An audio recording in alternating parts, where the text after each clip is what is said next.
오늘 하나님 말씀은 구약 성경 역대하 제7장입니다. 역대하 제7장 11절부터 18절에 있는 말씀까지입니다. 제가 말씀 봉독해 드립니다. 솔로몬이 여호와의 전과 왕궁 건축을 마치고 솔로몬의 심중에 여호와의 전과 자기의 궁궐에 그가 이루고자 한 것을 다 형통하게 이루니라.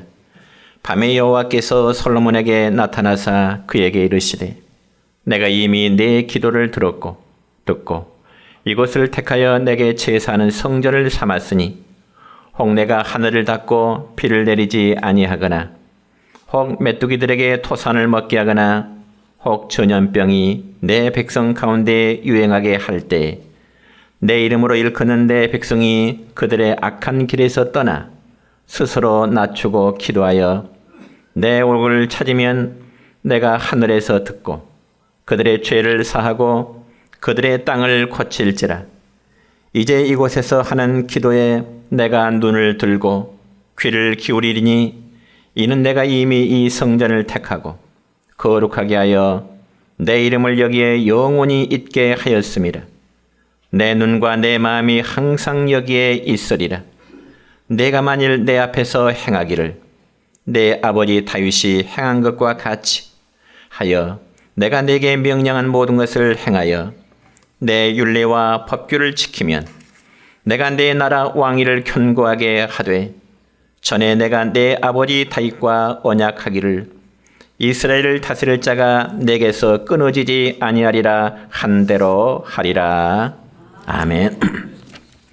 사랑과 축복의 메시지 나눕니다. 사랑하고 축복합니다. 사랑하고 축복합니다. 감사합니다. 오늘은 구약 성경 역대하 7장 1절 11절로 18절에 있는 말씀을 중심해서 땅을 고치리라는 제목으로 말씀을 선포하고자 합니다. 여러분 방금 전에 읽은 이 본문의 말씀은 솔로몬 왕이 하나님의 성전을 건축하고 봉헌 예배를 드린 후에 밤에 하나님께서 솔로몬에게 임재하셔서 주시는 말씀의 내용입니다. 그래서 오늘 읽었던 본문 14절 말씀은 미국의 제34대 대통령이었던 아이젠하워 대통령 취임식 때 이 말씀을 봉독하고 또 이 말씀 위에 손 얹어 대통령 선서를 했다고 해서 더욱 유명해진 말씀입니다. 그렇다면 다시금 본문 14절의 말씀을 함께 읽겠습니다. 내 이름으로 일컫는 내 백성이 그들의 악한 길에서 떠나 스스로 낮추고 기도하여 내 얼굴을 찾으면 내가 하늘에서 듣고 그들의 죄를 사하고 그들의 땅을 고칠지라. 아멘. 요즘 우리의 사회는 철학자들의 말을 빌리지 않더라도 역시 병든 사회라는 이런 표현이 적절하지 않겠는가 그렇게 생각을 해봅니다. 그래서 코로나19로 인해서 전 세계가 지금 병들어 있습니다. 그 결과 경제가 병들어 이곳저곳에서 죽는다는 소리가 참 빗발치고 있고요. 또한 국내적으로 보면 정치도 병들어 날마다 고치고 그리고 청산하고 개혁을 해야 된다고 하는 그런 부르짖음의 소리들이 높아가고 있습니다. 그러니 오늘날 우리가 살아가는 이 시대, 분명 병든 시대인 것만은 분명한 사실입니다. 그렇기 때문에 각자의 삶이 고통스럽고 또 불안스럽고 또 괴로워하지요. 그래서 하나같이 옛날이 좋았지 그런 푸념들을 많이 하게 되는 것입니다. 그래서 아름다운 봄꽃을 볼 때도 참 꽃이 아름답구나 어쩌면 그런 마음의 감정보다는 저 아름다운 꽃도 며칠 지나지 않으면 시더 떨어지겠지? 어쩌면 그러한 감정이 우선하게 된다는 것입니다. 그래서 심리학자인 에릭 프롬이라는 사람은 건강하지 못한 우리 사회를 세 가지의 특징을 이어서 이렇게 말합니다. 첫째는 적의입니다. 이 말은 주변의 사람들을 적으로 대한다는 말입니다. 그렇기 때문에 이웃 간에 원수 맺는 일이 많아질 수밖에 없습니다. 그리고 모든 사람들을 평안한 마음으로 사랑하는 마음으로 대하는 것이 아니라 어쩌면 경계하면서 원수처럼 대하게 된다는 것입니다. 특별히 우리 민족은 이상하리만큼 이 분열의 유전자가 흐르고 있는 것 같습니다. 그래서 역사적으로 보면은 조선시대의 초정에는 노론선으로 인한 권력싸움이 있었고요. 또 우리나라 해방 이후에는 남과 북이 공산주의와 그리고 자유진영으로 싸우다가 나라가 분단이 되었습니다. 그렇다면 과연 오늘날은 어떨까요? 군사정부 시절부터 이어져 왔던 영화남 간의 이 지역 감정을 없애려고 정권이 바뀔 때마다 수없는 노력을 기울여서 좀 나아지나 싶었는데 이제는 어떻습니까요? 좌파와 우파라는 이념 논쟁으로 우리나라의 정치의 흐름이 이어지고 있습니다. 그러니 우리 국민들은 참 고약한 이런 분열의 유전자를 좀 치료할 필요가 있다는 거죠. 그리고 두 번째로 건강하지 못한 사회는 서로의 불신입니다. 여러분, 사람이란 이웃에 대하여 서로 믿고 그리고 서로 의존하며 살아가야 되는데 그렇지를 못하고 있는 실정입니다. 그 결과 서로에 대해서 경계하면서 살아가고 있는 실정입니다. 그렇기 때문에 이구동성으로 하는 말은 세상에 참 믿을 사람 없다고 하는 그러한 표현들을 하게 되는 거죠. 왜냐하면 그만큼 우리 사회가 불신 풍조가 깊이 사회의 뿌리를 내리고 있기 때문에 그렇습니다. 그리고 세 번째는 도구화라는 것입니다. 이 말은 상대방을 이용하려 한다는 점입니다. 그래서 상대방을 수단화해서 인격 대 인격으로 대하는 것이 아니라 상대방을 이용해서 내 자신의 부를 축적하고자 하는, 내 자신의 이익을 추구하고자 하는 그러한 수단으로 이웃과의 관계가 되고 있다는 것이죠.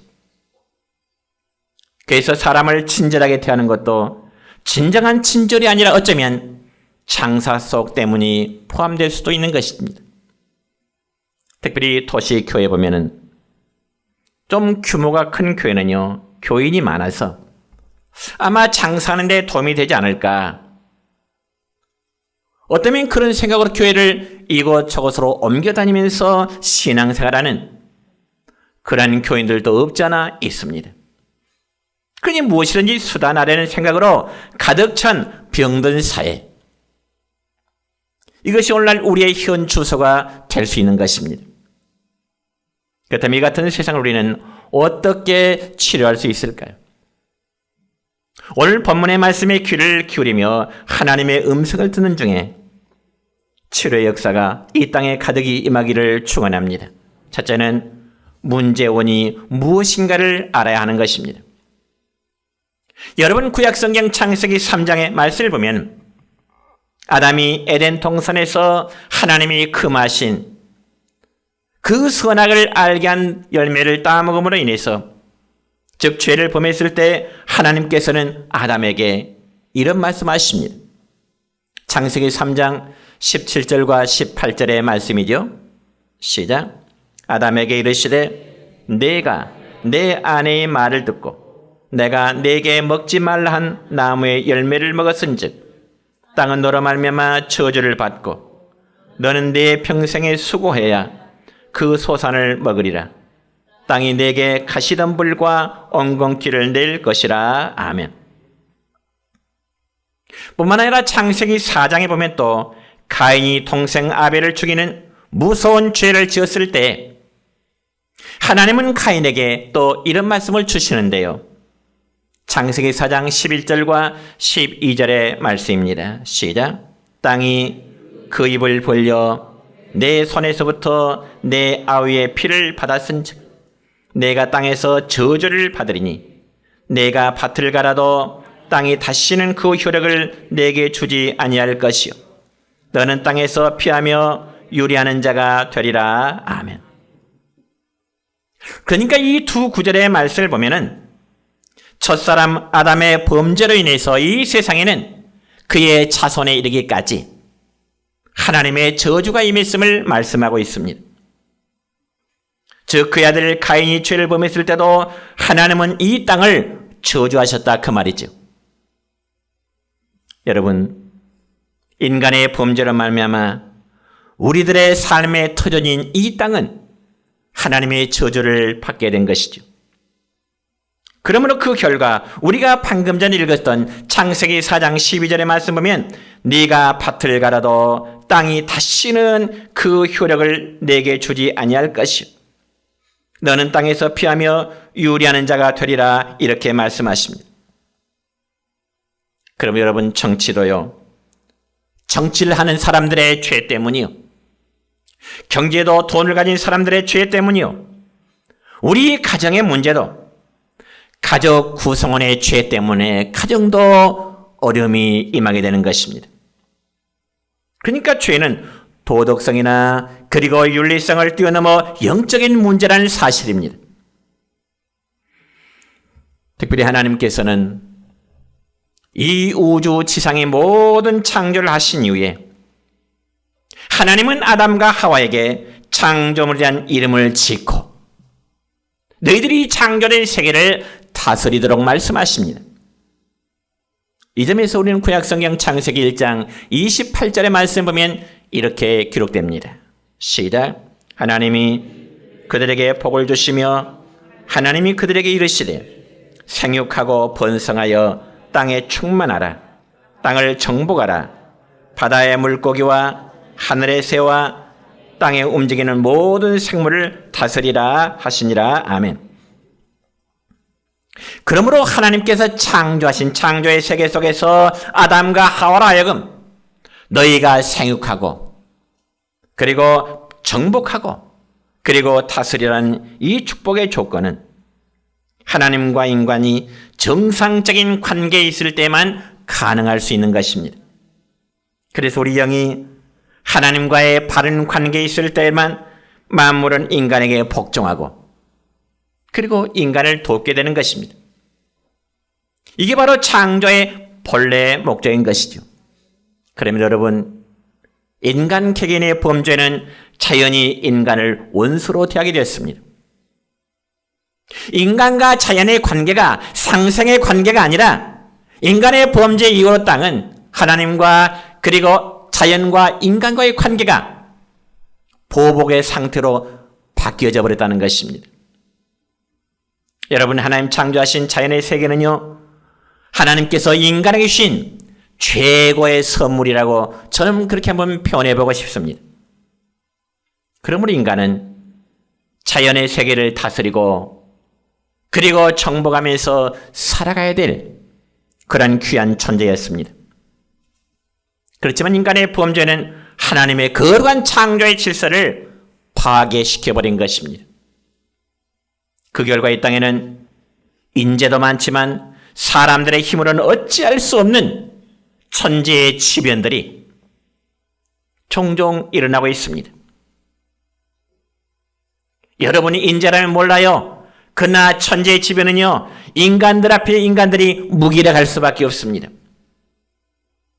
홍수 사건 앞에 가뭄이라든지 큰 태풍이라든지 혹은 지진이라든지 혹은 바다의 해일이라든지 혹은 냉해라든지 이런 천재 지변이나 자연재해들을 어떻게 막아낼 수가 있겠습니까?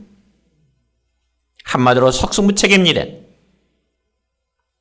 그래서 불신자들은 이러한 천재 지변을 대체적으로 자연현상으로 돌리고 있지만은 여러분 성경에 보면요, 그러한 모든 재난은 반드시 하나님의 경고가 담겨져 있다는 사실을 우리에게 말씀하고 있습니다.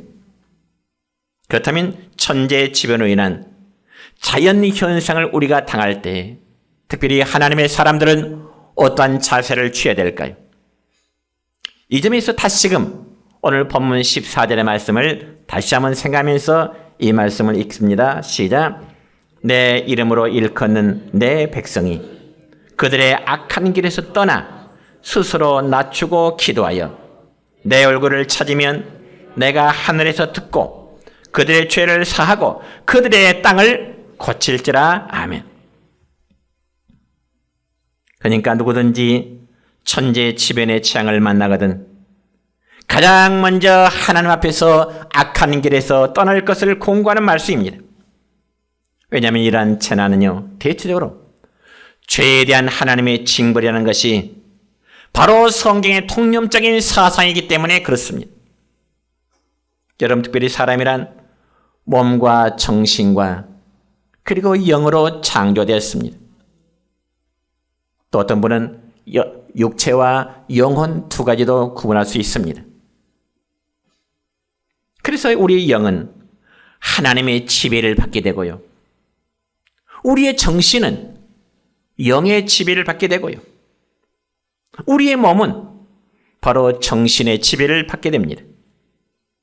더 나아가서 이 세상의 모든 만물은 바로 하나님께 정복하고 다스리라는 인간의 지배를 받게 됩니다. 세상이 이처럼 질서 있고 조화롭게 하나님은 창조하신 것입니다. 그럼에도 인간의 삶은 자꾸 이러한 하나님의 창조의 질서를 역행하려고 한다는 것이죠. 그래서 정신이 물질의 노예가 되고요. 잘못된 이념의 노예로 살아가는 모습, 이 현실이 오늘이 바로 병든 사회의 모습인 것입니다. 그 결과 영이 우리의 육체를 지배함이 아니고 반대로 우리의 육체가 영을 지배하는 노예가 되어가는 것입니다. 그러니 모든 질서는 무너지고 병리 현상으로 치닫게 될 수밖에 없습니다. 그러니까 우리가 살고 있는 이 땅이 이처럼 병들어 있는 상태입니다. 그래서 오늘 본문에 읽었던 13절의 말씀 또 읽습니다. 시작.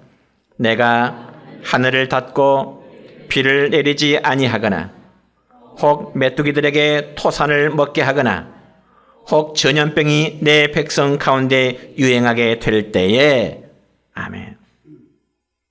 지금 우리가 살아가고 있는 이 시대 정말 코로나19란 전염병이 온 지구상에 지금 소용돌이 치고 있습니다. 이 땅은 황무하게 되었습니다. 그렇다면 우리 모두는 이 황무한 땅이 다시금 회복되고 다시금 부흥의 불길이 타오기를 소망하면서 기도해야 될 의무가 저와 여러분에게 있는 줄 믿으시기를 바랍니다.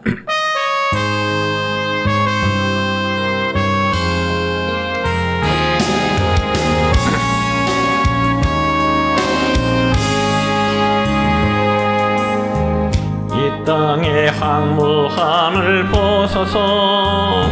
하늘의 하나님 긍휼을 베푸시는 주요 우리의 죄악 용서하소서. 이 땅 고쳐 주소서. 이제 우리 모두 하되어 이 땅에 무너진 기초를 다시 쌓을 때 우리의 후상들을 태우신 성의 불 임하소서.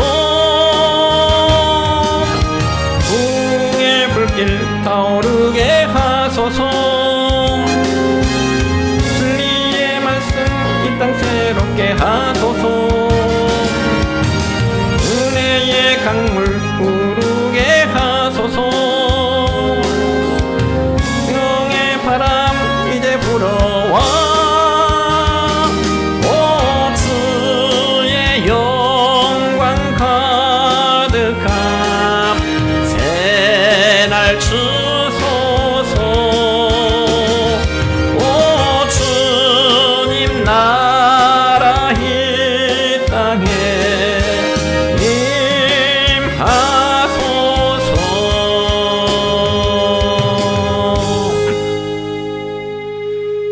그러면 두 번째로 이러한 땅을 어떻게 치유할 수 있을까요? 첫째는 하나님 앞에 겸손함일 것입니다. 여러분 죄 중에 큰 죄라면 하나님 앞에 교만한 죄일 것입니다. 그래서 하나님께서는 솔로몬을 향하여 어떤 재난이 이르거든 스스로 자신을 낮추는 겸손함을 가지라고 말씀하십니다. 여러분, 겸손이라는 것은 먼저는 자기 자신을 포기하는 것일 것입니다.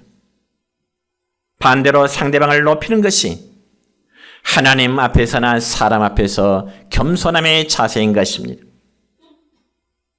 그럼에도 대부분의 사람들은 자신이 겸손하다고 인정하면서도 그 이면에는 여전히 무서운 교만함이 마음의 중심을 사로잡고 있습니다. 그래서 현대인들의 교만죄는 크게 네 가지로 나눌 수 있는데, 첫째는 지적인 교만입니다. 그래서 과학주의라고 하는 우상이 현대인들의 마음속에 무서운 죄를 짓게 됩니다. 그 결과 어떤 사람은 자신의 학벌을 자랑하면서 다른 사람을 무시하는 되는 교만. 그러나 하나님의 사람은 지적인 교만함에서 자신을 버려야 될 줄 압니다. 두 번째는 권력적인 교만이 있습니다. 여러분, 사람이 권력이면 모든 것이 다 가능할 줄로 믿어서 수단과 방법을 가리지 않고 사람이라면 권력과 명예 얻기를 추구하고 있습니다. 그러면서 권력을 얻게 되면 무소불위의 행동을 취하게 되는데, 그 결과는 훗날 쓰라린 열매를 거두게 된다는 것을 우리가 역사적인 사건 속에서 지금도 우리는 보아오고 있습니다. 세 번째는 도덕적인 교만함이 있습니다. 즉, 내가 가장 정당하고 내가 가장 애국적이며 내가 곧 정의라고 주장하는 사람입니다. 그래서 내가 하면 로맨스요, 다른 사람이 하면 불륜이라는 이런 오만에 빠지게 된다는 겁니다. 그리고 그런 사람은 스스로 의인됨을 자부하면서 다른 사람에 대해서는 함부로 막무가내로 정죄하게 됩니다. 자신의 정체, 자신의 실상을 보지 못하면서 다른 사람에 대해서는 가혹하기만큼 정죄함에 이르게 되는 이런 도덕적인 교만에 잡힌 자들이 많은 현실입니다. 이건 역시 정말 현대인들의 교만 죄 중에 하나이지요. 마지막 네 번째는 종교적인 교만함이 있습니다. 종교적인 교만, 이것은 곧 하나님을 부인하는 교만함입니다. 어쩌면 이 종교적 교만이야말로 하나님 앞에 가장 커다란 교만이라고 말할 수 있을 것입니다. 그래서 신학자는 말하기를 하나님을 부인하는 순간 인간 존재도 함께 부인되었다, 의미 있는 그런 말을 합니다. 하나님의 살아계신 존재 자체를 부인하는 그 순간부터도 자신의 존재까지도 부인되어진다는 거죠. 여러분, 우리는 하나님 앞에 우리 자신을 스스로 낮출 때 진실함을 알게 됩니다.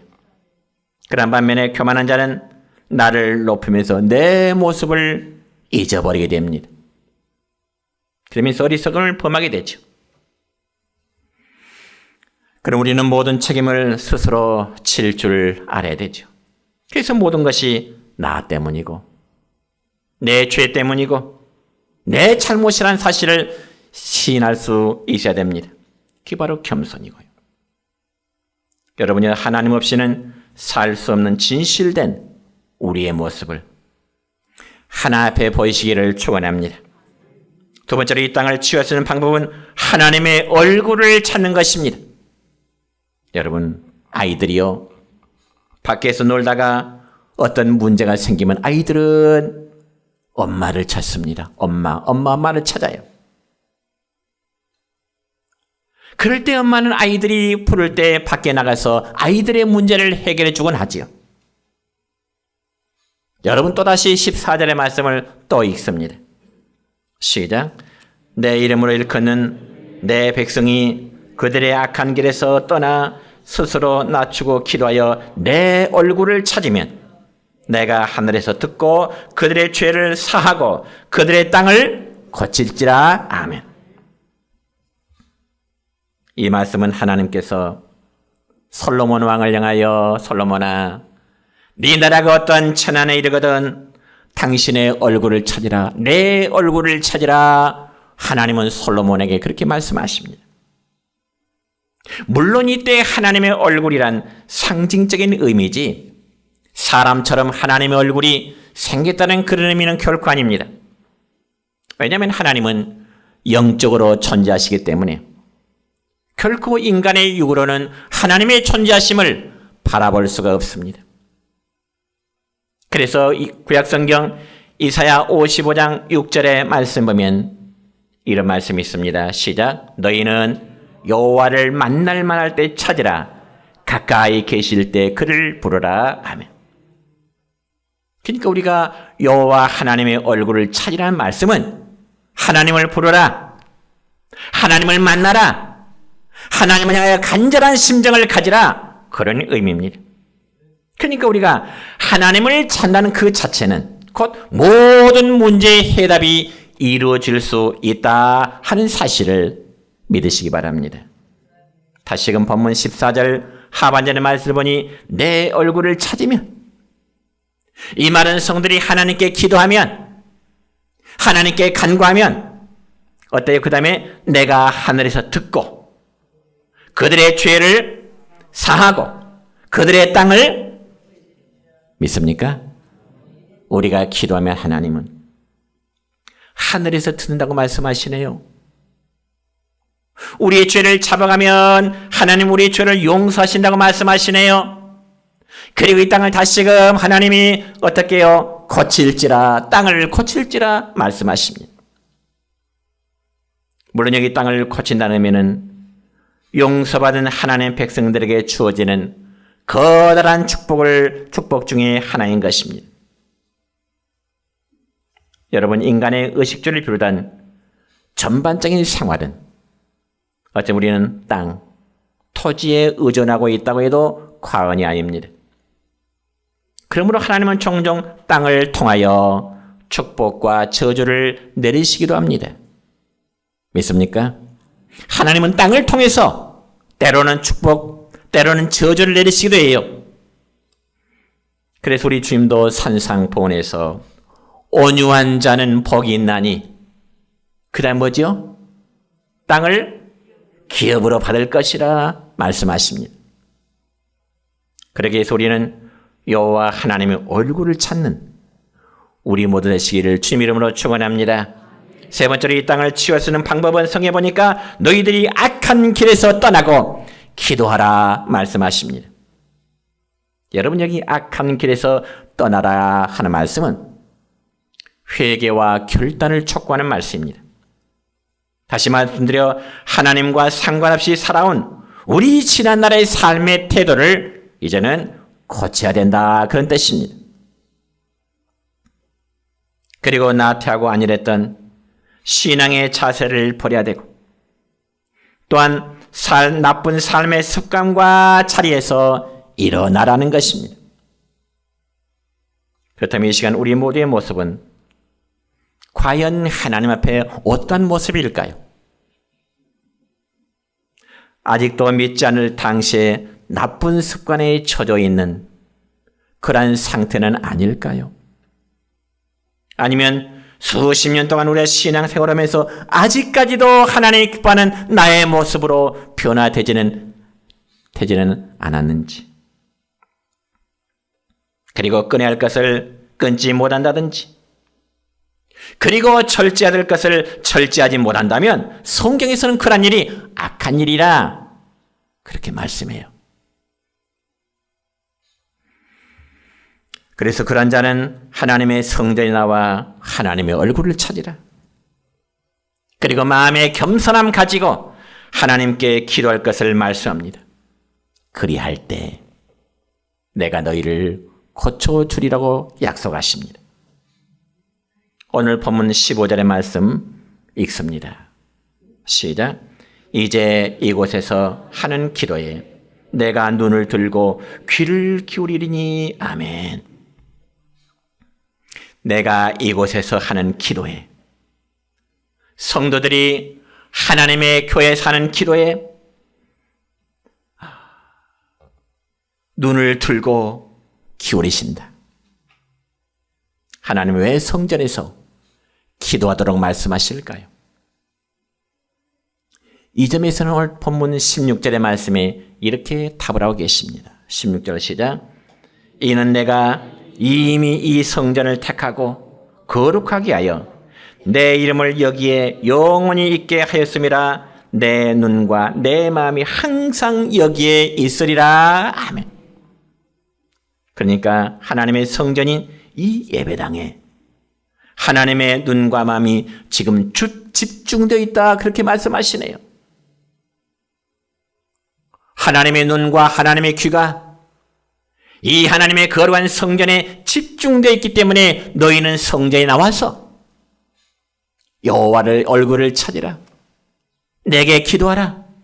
내가 너희를 사하고 이 땅을 내가 다시금 고칠지라 말씀하십니다. 그래서 이 말씀은 솔로몬은 이스라엘 백성들을 감찰하시고 정말 하나님께서 시시때때로 도와줄 것만을 기도했지만은 오히려 하나님께서는 그 백성들에게 내가 잠시도 너희들을 떠나지 않을게 이라는 응답의 말씀을 주십니다. 사랑하는 성도분요, 오늘날도 마찬가지입니다. 하나님께서는 저와 여러분의 우리 마음의 중심의 기도를 보시고요, 우리의 기도가 하나님 앞에 진실된 기도임을 확신하신다면 우리가 원하는 바 이상으로 현실화시켜 주심을 믿으시기를 축원합니다. 특별히 우리는 1년 이상 계속되고 있는 코로나19로 인해서 우리의 모든 삶이 정말 많이 위축되어 있습니다. 모든 사람들이 하나같이.